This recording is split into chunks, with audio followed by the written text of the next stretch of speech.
রাধে রাধে বন্ধুরা, তোমরা সবাই কেমন আছো? নিশ্চয়ই খুব ভালো আছো। আমিও খুব ভালো আছি।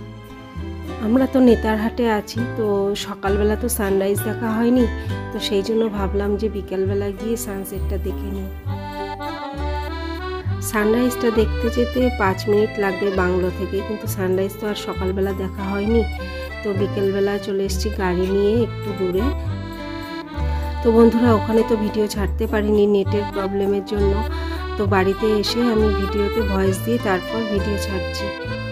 তো আমার শরীরটা তো খুব খারাপ হয়েছে, ঠান্ডা লেগেছে, আর শরীরটাও খুব উইকনেস চলে এসছে, তো সেই জন্য কথা বলতে একটু অসুবিধাও হচ্ছে। আসলে আমরা 2 বছর পর ঘুরতে গেলাম, তো সেই জন্য আর জার্নিটা নিতে পারছি না।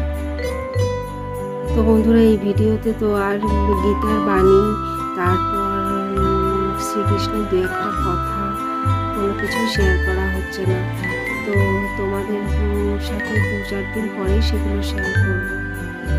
দেখো নেতারহাটে কি সুন্দর মনোরম পরিবেশ দিয়ে, সাইড দিয়ে গাছ আর মাঝখান দিয়ে রাস্তা, খুবই ভালো লাগছে যেতে। নেতারহাটে না একটা বড় লেকও আছে, তো সেটা তোমাদের সাথে শেয়ার করা হলো না। আসলে ফিরতে ফিরতে সন্ধ্যা হয়ে গেছে, তো সেই জন্য আর লেকের ভিডিওটা তোমাদের সাথে শেয়ার করা হয়নি। তো আজকের ভিডিও এই পর্যন্তই, টাটা।